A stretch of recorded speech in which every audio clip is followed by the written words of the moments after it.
Les inscriptions pour l'Open 2026 sont ouvertes et ça explose. L'argent, il rentre bien pour le CrossFit Games et pour nos athlètes. Je vous parle aussi aujourd'hui de Claudia Gluck et Victor Offer, nos Français qui vont représenter la France et tous les enjeux qui vont avec pour le Mayhem Classic.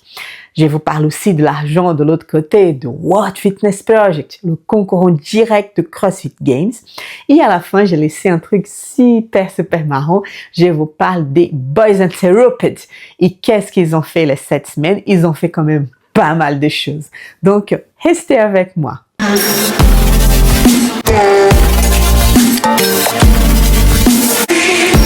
En tant que passionné de ce sport et quelqu'un qui suit de près le circuit de CrossFit, je vous amène ici les analyses, les informations, des trucs avec une perspective un peu différente, un peu ludique et amusante de sport qu'on adore tous. Donc, on parle de pas mal de choses et on va commencer à parler de l'argent. L'argent pour le CrossFit Games. Les inscriptions de l'Open sont ouvertes et ça montre déjà que la communauté elle est investie pour ça parce que par rapport à l'année dernière, les premiers jours, il a montré une augmentation de presque 100% par rapport à 2025.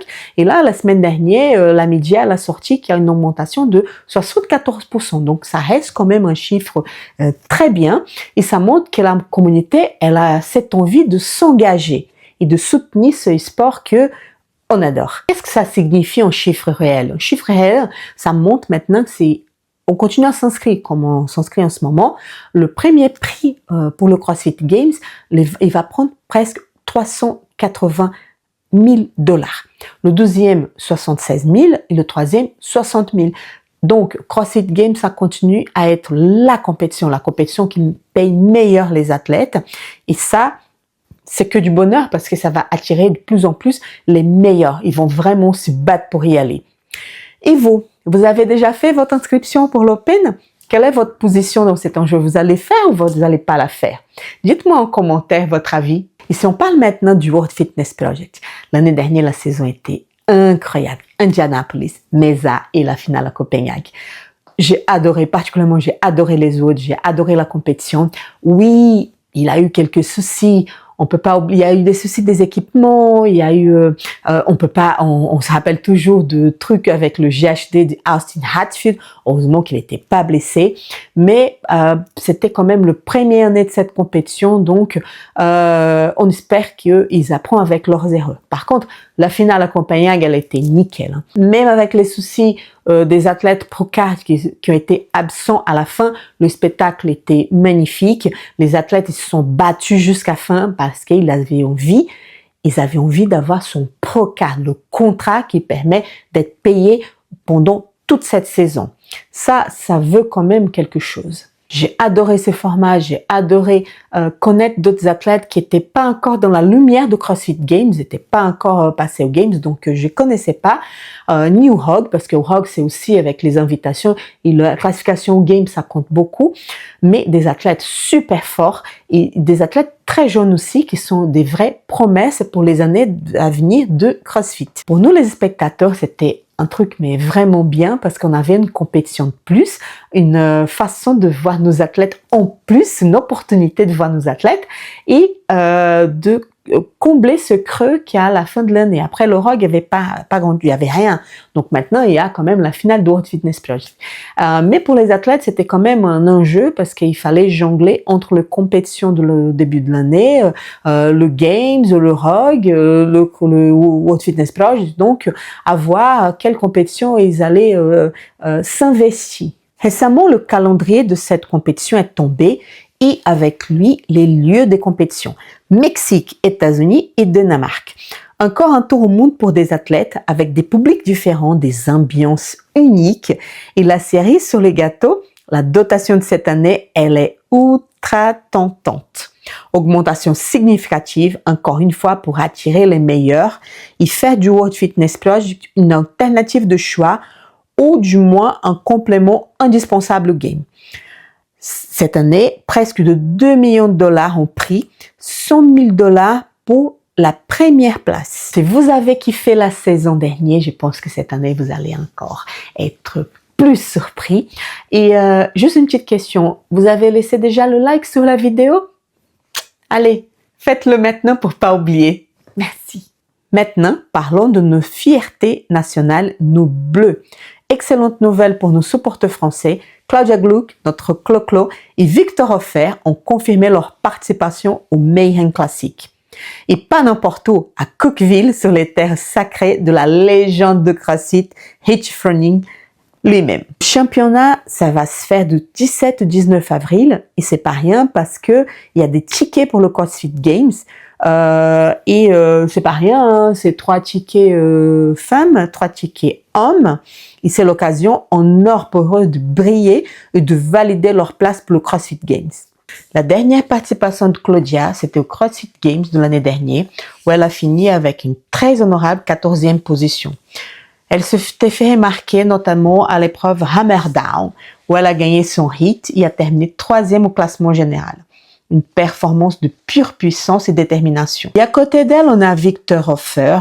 Victor, c'est la maîtrise technique, la grâce, le mouvement. On se souvient tous du show sur le World Fitness Project, surtout sur l'étape de Mesa. Il a fait le buzz avec toute la planète CrossFit. Sa facilité déconcertante sur l'épreuve de handstand walk pirouette. Sérieusement, la vidéo était partout. C'était impressionnant de voir cette maîtrise, cette fluidité. C'est la signature de Victor. Malheureusement, c'est aussi lors de cette compétition qu'il s'est blessé au genou et à la hanche, c'est qu'il a privé de la finale du World Fitness Project. Son retour au Mayhem Classic, donc c'est son comeback, et on va voir à quel point il est, s'il est à 100% de son rétablissement. On le souhaite tous parce qu'on veut voir de le spectacle. Ça va être la guerre parce que c'est 3 places, les places elles vont être très cher, mais je pense que nos Français, ils ont une très belle chance d'être sur le podium et d'y garantir déjà à cette étape de Mayhem sa place aux Games. Et vous, que pensez-vous? Vous voyez Claudia et Victor sur le podium? Et alors le dernier sujet, enfin, le plus rigolo de cette vidéo, The Boys Interrupt. Ces 4 garçons qui font le buzz dans le milieu de CrossFit, qui font vraiment du bien à la communauté, je trouve. Ils sont toujours prêts à faire des blagues, à faire des vannes, à faire des paris à la con. Certains prennent ça trop au sérieux, mais comment tu peux prendre au sérieux ces 4 grands gamins? Ils font des vannes. Comment prendre ça au sérieux quelqu'un qui font des paris à manger des piments ultra forts en direct et à vomir en live? Tu peux pas prendre ça au sérieux. Et ces 4 garçons, si vous le connaissez pas, je vous présente. C'est le champion de CrossFit Games, Jason Hopper, un bichampion, Jesse Medeiros, dans Pepe, et le champion de CrossFit Games aussi, Jason Hope, de haut niveau, mais ils sont vraiment des athlètes incroyables, mais ils sont aussi des humains super rigolos. La dernière aventure, c'était au ranch de Castro, Dave Castro. Les 4, ils étaient invités, ils se sont présentés, et en fait, chacun, il lançait une vanne chez l'autre. C'était super marrant. Et au moment de présenter Castro, James Sprague a dit, c'est lui qui devait être viré, mais qu'on ne sait pas pourquoi il est là. Donc, même la façon de présenter Castro, c'était ironique, c'était rigolote, des gros gamins. Et le truc marrant aussi, c'est qu'ils savaient pas, mais qu'ils ont dû faire une espèce de mini-compétition avec 3 workouts. Ils étaient pas au courant de tout. Le premier workout, un truc super marrant, une montée d'une espèce de petite montagne qui arrive dans le ranch, un truc qui a déjà arrivé dans le CrossFit Games 2020 avec un sac dans le dos. Donc, juste pour commencer. Après, ils ont fait un WOD où il y avait un mélange entre gym, entre des hing muscle up, du hammer, du handstand walk free. Et le 3e workout, c'était un workout où ils avaient des burpees over une espèce de tronc avec du dumbbell snatch. Ils étaient par terre à la fin. C'était un truc vraiment cardio et c'était super marrant à voir. Je vous conseille tout ça. Si vous avez l'intérêt, c'est sur YouTube. Et la deuxième partie de cette aventure, c'est que des boys ont pris après la direction Alaska. Ils sont allés dans les forces américaines aériennes où ils ont pu faire un entraînement avec les militaires et c'est mignon parce qu'ils étaient tous en militaire, ils faisaient des poses, tout ça et ils ont dû travailler mais avec toute la vestimenta.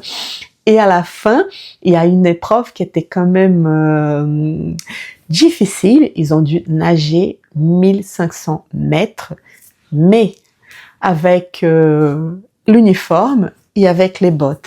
Donc pas de short de natation, pas de légèreté. Non, ils ont dû nager comme ça. Ils ont dit que c'était un truc juste horrible. Et c'est mignon parce qu'on voit les photos avant, ils étaient tout rigolos. Et la photo d'après, ils étaient mais complètement achevés. Achevés comme on est tous à la fin de l'WOD. Hein. Voilà, on a fini le tour pour les nouveautés de CrossFit avec les compétitions, l'argent, les conneries. Ils nous Français adorer. Donc, merci d'être resté jusqu'à là. N'oubliez pas de laisser votre like, de laisser un petit commentaire, ça aide énormément à la chaîne et de s'abonner à la chaîne si vous n'êtes pas abonné encore parce que toutes les semaines, il y a une vidéo d'information ici. Donc, on se retrouve à la prochaine vidéo. Bye bye!